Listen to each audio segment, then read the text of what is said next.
या चॅप्टरला सुरुवात केलेली आहे आणि आपण फर्स्ट लेक्चर मध्ये आपण डिफरेंशियल इक्वेशन त्याची डेफिनेशन बघितली. त्यानंतर formation of differential equation, order and degree of differential equation, solution of differential equation, हे पॉइंट आपण बघितले आहेत.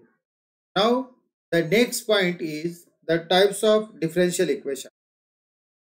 Here the first types of differential equation is homogeneous differential equation. Now this homogeneous differential equation, see here, recall before by studying the homogeneous differential equation, before we recall that the degree of terms is the sum of the degree in all variable in the equation. Is it correct? Here example, degree of 3x square y square z is, now all these variable here x, y, z, then its degree, the order of each term, these are the second and this is first. Therefore then we sum these 2 plus 2 4 and here 1 is 5. Therefore the degree of this term is 5. If all terms have the same degree, here the degree of each variable is different. See here, the degree of z is 1 and the degree of y is 2 and degree of x is 2. Is it correct? Then if all these terms, the degree of all these variables are same degree, then this equation is called homogeneous differential equation. Here बघा, आपण इथं हे एक equation घेतलेलं आहे. या equation मध्ये बघा 3x square y square z, तर या सर्वांची जर डिग्री बघितली आपण तर x ची डिग्री 2 आहे, y ची डिग्री 2 आहे आणि z ची डिग्री काय आहे 1 आहे. म्हणून ह्या सर्वांच्या डिग्रीची सम केली तर ती काय येते 5 येते. मग ही 5 आल्यानंतर इफ ऑल टर्म्स, म्हणजे ह्या याच्यामध्ये जेवढ्या बी टर्म आहेत त्या टर्मची सर्वांची डिग्री जर सारखी असेल तर त्याला आपण होमोजिनियस डिफरेंशियल इक्वेशन म्हणायचं आहे. हियर नेक्स्ट फॉर एक्झाम्पल, आता आपण त्याच्यावर एक उदाहरण घेऊ. बघा हे उदाहरण, x plus y dy by dx equal to 0 is a homogeneous differential equation of degree 1. See here, the variable x and the variable y, both the degree is 1 or same the degree of variable x and y. Therefore this is the homogeneous differential equation of first order. In a 12th standard we study only a homogeneous differential equation of degree 1. म्हणजे फक्त आपल्या 12वी येते आपल्याला homogeneous equation ची degree 1 असे जे equation असतील डिफरेंशियल इक्वेशन त्यांचाच आपल्याला अभ्यास करायचा आहे. सेकंड एक्झाम्पल बघा, x square y plus xy cube plus x square y square dy by dx equal to 0. This is a homogeneous differential equations or not? First we sum the degree of each term. See here, the degree of x is 3 and degree of y is 1. Therefore the sum of these degree is 4. Second, x y cube, the degree is 4. Here x square y square, the degree is 4. Each term have same degree. Is it correct? Therefore this equation is called homogeneous differential equation of 4 degree. हे homogeneous equation आहे आणि ते 4 degree आहे त्याची.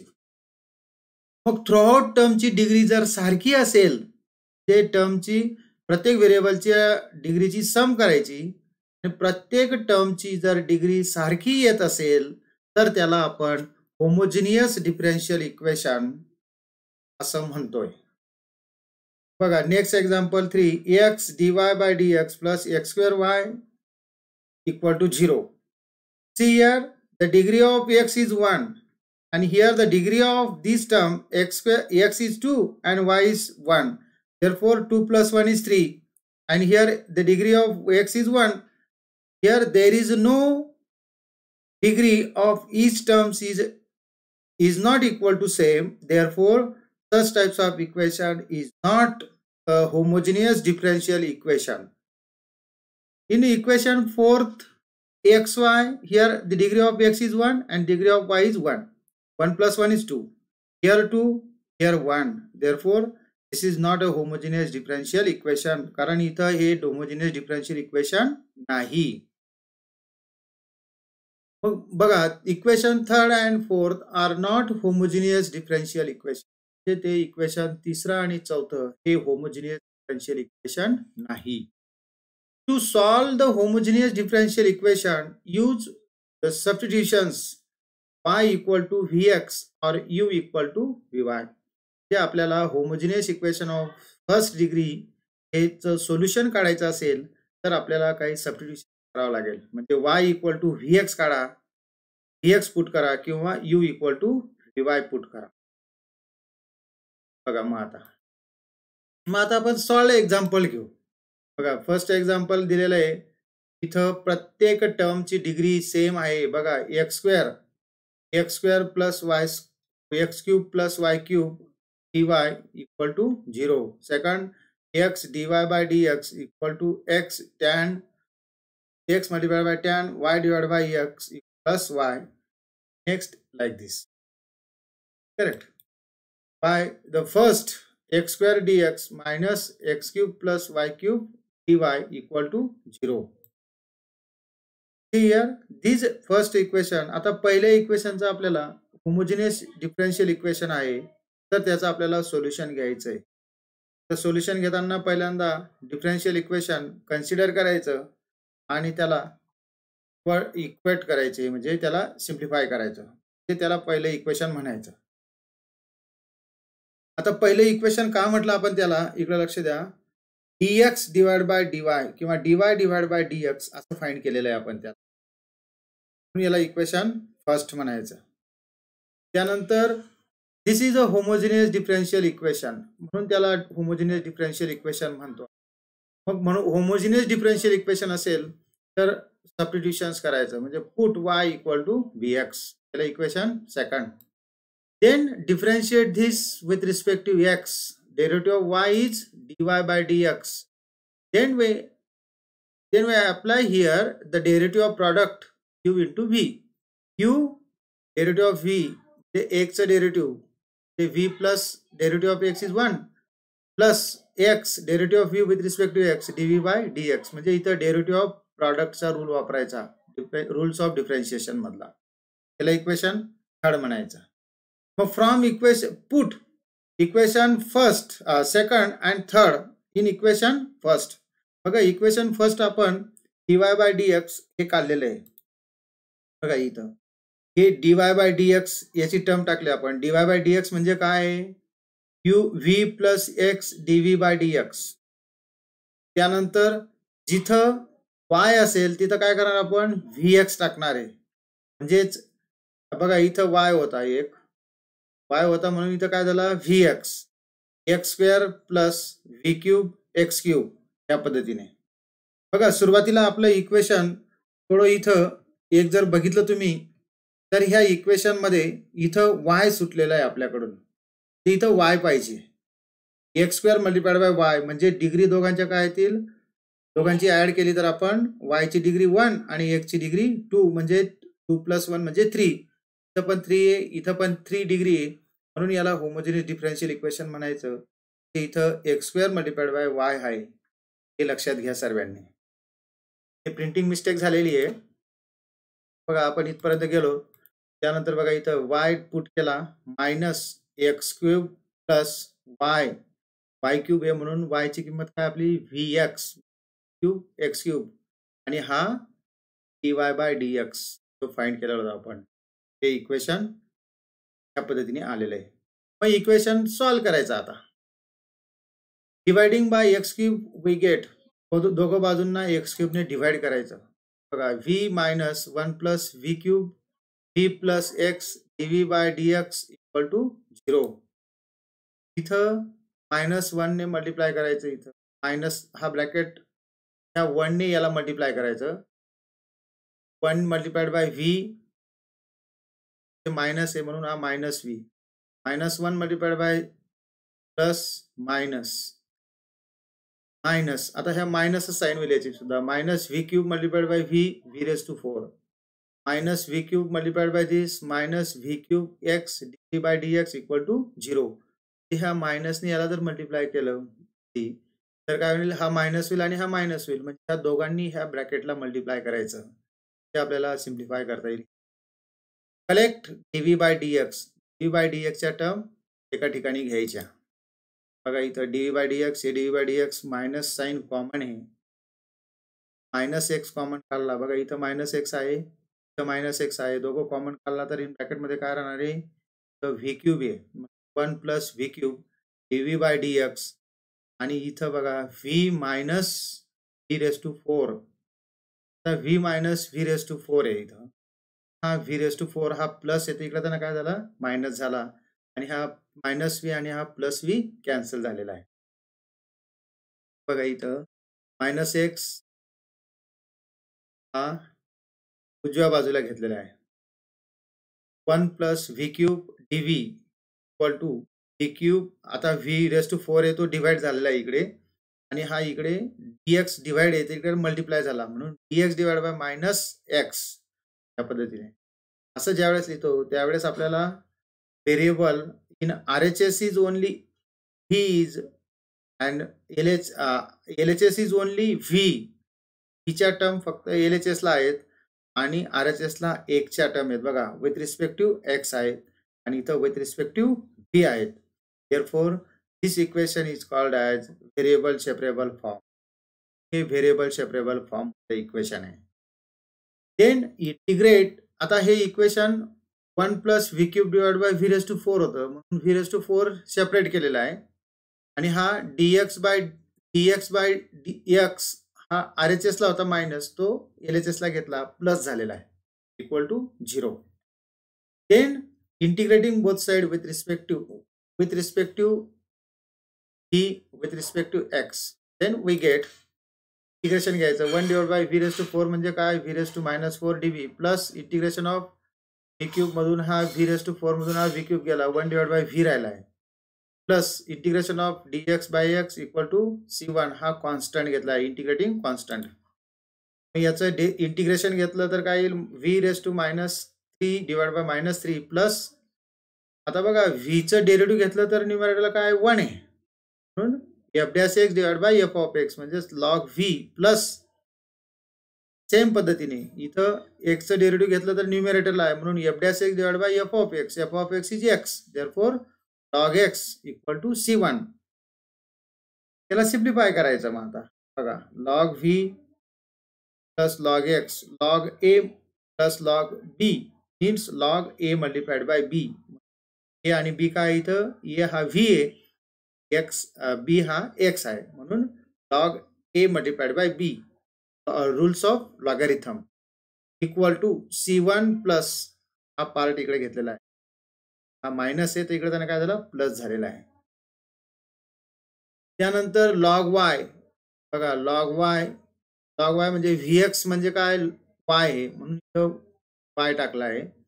C1 plus 1 divide bye 3 y cube y raise two cube divide by x raise two cube म्हणजे हा न्यूमरेटरला गेला तर प्लस होईल, हा डिनोमिनेटरला आला तर प्लस होईल. ते लॉ ऑफ लॉगॅरिथमचा लॉ ऑफ एक्सपोनंट नाही, लॉ ऑफ निगेटिव्ह हा वापरायचा आहे आपल्याला म्हणून 3 log y. आता बघा हा डिवाइड आहे, एलसीएम काढला तर 3 मल्टिप्लाइड बाय C1 प्लस त्या पद्धतीने डिवाइड बाय 3 येईल. तो डिवाइड इकडे मल्टिप्लाइड झाला. हा plus 3 log y equal to X cube divide by y cube plus 3C1 where C. ह्या 3C1 हा काय इंटिग्रेटिंग कॉन्स्टंट आहे म्हणून त्याच्याऐवजी काय टाकला C टाकला आपण म्हणून ते फायनल आपल्याला त्याचं इंटिग्रेशन आलेलं आहे. बघा हे तर फक्त हा 3c1 म्हणजे काय इंटिग्रेटिंग कॉन्स्टंट आहे, याच्याऐवजी आपण c पुट केलेला आहे. लक्षात आलं का सर्वांना? अशा पद्धतीने आपल्याला त्याचं डिफरेन्शियल इक्वेशन असेल तर ते सॉल्व करता येईल. सेकंड डिफरेन्शियल इक्वेशन बघा, x dy by dx equal to x tan y divided by x plus y. हे डिफरेन्शियल इक्वेशन आहे, homogeneous differential equation, because the order of x1 here y1 आणि x1 y1 म्हणजे through out order ही काय आहे, 1 आहे, म्हणून याला homogeneous equation of order first. This is the homogeneous equation. मग इथं सबस्टिट्यूशन्स करायचं, y इक्वल टू vx, याला equation second. Differentiate this with respect to x. गेल्या उदाहरणात जसं बघितलं आपण, डिफरेन्शिएशन घेतलं, त्याच पद्धतीने रूल्स ऑफ डिफरेन्शिएशन वापरायचा, याला इक्वेशन थर्ड म्हणायचं. मग इक्वेशन सेकंड अँड थर्ड हे सबस्टिट्यूशन्स करायचं फर्स्ट इक्वेशन मध्ये. Put equation second and third in equation first. First मध्ये काय, dy by dx is replace by v plus x dy by dx, आणि जिथं y असेल तिथं काय टाकायचा, vx टाकायचा, म्हणजे इथं vx येईल, इथं vx येईल. Therefore the given equation becomes, बघा हे सबस्टिट्यूशन्स केलं आपण, तर हे इक्वेशन ह्या पद्धतीने आपला आलेलं आहे. मग ह्या x ने याला मल्टिप्लाय करायचं, डिवायडिंग किंवा dividing x on both side. बघा इथंही x आहे आणि इथंही x आहे, म्हणून x काय होईल, कॅन्सल झाला. पण v plus x dv by dx equal to tan x get cancel, v tan v plus v. हा v आणि हा v कॅन्सल, बोथ साइडला काय तो पॉझिटिव्ह आहे, म्हणून कॅन्सल झाला. x dv by dx equal to tan v. आता याला व्हेरिएबल सेपरेबल फॉर्म मध्ये लिहायचा. तेच काय, dv च्या ठिकाणी v ची टर्म आणि dx च्या ठिकाणी dx ची टर्म. बघा हा डिवाइड आहे, इकडे त्यांना मल्टिप्लाइड झाला, आणि हा मल्टिप्लाइड डिवाइड बाय झाला. नेक्स्ट एक्झाम्पल, नेक्स्ट बघा, dv divide by tan v equal to dx divide by x. Integrating both side we get, आता याचं इंटिग्रेशन घ्यायचं, 1 divide by tan x equal to integration of dx divide by x, derivative of tan x. आता बघा इथं tan v 1 divide by tan means cot x, cot v dv equal to integration of x divide by x. मग याचं integration घ्यायचं, cot v with respect to v, याचं इंटिग्रेशन काय आलं, log sin v equal to integration of dx by x is log x plus log c is a integrating constant. त्यानंतर log sin v equal to log xc, म्हणजे बघा log x plus log c आहे, इथं log a plus log b equal to log a plus a into b हा वापरलेला. Log both साइडला आहेत, cancel झालेले आहेत, म्हणून sin v equal to xc. But what is v, तर v म्हणजे काय, y डिवाइड बाय x, कारण y इक्वल टू vx आहे, म्हणून v equal to y divide by x equal to xc is a solution of one differential equation. Homogeneous differential equation असेल तर त्याचं solution ह्या पद्धतीने घेता येतं. Next third example, dy by dx equal to y plus square root of x square plus y square divided by x. Throughout degree is same. Therefore, such types of equation is called as a homogeneous differential equation. त्याला equation first म्हणायचं. Is a homogeneous differential equation. Substitutions करायचं, put करायचं, y equal to vx, याला equation second. मगाशी जे उदाहरण 2 बघितले त्याच पद्धतीने आपल्याला. आता इथं होमोजिनियस इक्वेशन कसं ओळखायचं ते अगोदरच सांगितलं तुम्हाला, की throughout the terms degree are same. ते थ्रूआउट जेवढेही टर्म असतील त्यांच्या डिग्री काय पाहिजे, सम पाहिजे, ते सेम पाहिजे, तर त्याला होमोजिनियस डिफरेन्शियल इक्वेशन म्हणायचं. इथं हे सबस्टिट्यूशन्स केलं, याला इक्वेशन थर्ड दिलं, सेकंड दिलं, त्यानंतर याला differentiate with respect to x करायचं. बघा differentiate with respect to x dy by dx, तर मगाशी इक्वेशन मध्ये काढलं आपण, त्याला इक्वेशन थर्ड म्हणायचं. Put equation second and third in equation first. Equation second आणि थर्ड हे इक्वेशन फर्स्ट मध्ये पुट करायचं. v plus x dv by dx म्हणजे हा dy by dx आहे, आणि इथं y म्हणजे काय, vx plus square root of x square plus y म्हणजे काय व्ही स्क्वेअर एक्स स्क्वेअर. इथं वाय स्क्वेअर होता म्हणून वाय म्हणजे काय x square v square x square divide by x. आता यांच्यामधून एक्स स्क्वेअर कॉमन काढला आपण. एक्स स्क्वेअर कॉमन काढला त्याचा स्क्वेअर रूट काढला तर तो काय झाला एक्स झाला. तर इथं एक्स आणि हा एक्स म्हणून जर काढला तर हा एक्स कॅन्सल होईल. म्हणून पुढे काय होणार आहे v plus square root of 1 plus v square हा झाला. त्यानंतर v plus x D by D x. आता याला व्हेरिएबल सेपरेबल फॉर्म मध्ये लिहायचं. त्याच्या अगोदर ज्या लाईक टर्म असतील ते कॅन्सल होतील. बघा व्ही आणि व्ही कॅन्सल झाला. X DV by D x equal to square root of 1 plus v square. पुढची टर्म येणार आपल्याला बघा x DV by D x equal to square root of 1 plus v square. तर आता याला व्हेरिएबल सेपरेबल फॉर्म मध्ये लिहायचं. तर हा square root of 1 plus v square काय करायचा LHS ला घ्यायचा. काय तर डिवाइड होईल. हा dx आहे त्याला RHS ला घेतला तर डिवाइड आहे तर मल्टिप्लाय होईल आणि हा मल्टिप्लाय तर डिवाइड होईल. dv divide by square root of 1 plus x square equal to 1 plus v square equal to dx divide by x. Then integrating both साइडला इंटिग्रेशन घ्यायचं. d by square root of 1 plus v square equal to integration of dx by x. आता इथं integration of 1 divided by square root of 1 plus x square. This is the integration of log v plus square root of 1 plus v square. बघा आपण indefinite integral ज्यावेळेस घेतलं त्यावेळेस याचं integration काढलेलं आहे आपण. म्हणून त्याचं इंटिग्रेशन इथं डायरेक्ट लिहिलेलं आहे की integration of 1 divide by square root of 1 plus x square dx equal to log x plus square root of 1 plus x square. त्या पद्धतीने इथं काढलेलं आहे. याचं इंटिग्रेशन घेतलं तर लॉग एक्स आणि plus log c these are the integration constant. म्हणून log a plus log b म्हणजे log a multiplied by b means log x multiplied by c आपल्याला लिहिता येईल. नेक्स्ट टर्म बघा मग इथं बोथ साइडला लॉग आहेत लॉग कॅन्सल झाला. Next term v plus square root of 1 plus v square equal to C x. या पद्धतीने त्याला पुढे अजून सिम्प्लिफाय करता येईल. म्हणजे व्ही म्हणजे काय वाय डिवाइड बाय एक्स. कारण Y equal to V X आहे तर व्हीची Y divide by X plus square root of 1 plus V म्हणजे काय Y square divide by X square to C X. यांचं स्क्वेअर रूट काढलं याचं हे केलं आपण मल्टिप्लाय केलं X square plus Y square divide by X square आणि square root of x square is X. Both साइडला एक्स आहे तिथं यांची सम होईल y plus square root of x square plus Y square divide by x. हा multiplied आणि divide आहे म्हणून हा डिवाइड इकडे मल्टिप्लाइड झाला म्हणून तो काय झाला x square. Is the solution of one home differential equation. तर फर्स्ट त्याचं सोल्युशन काढता येतं.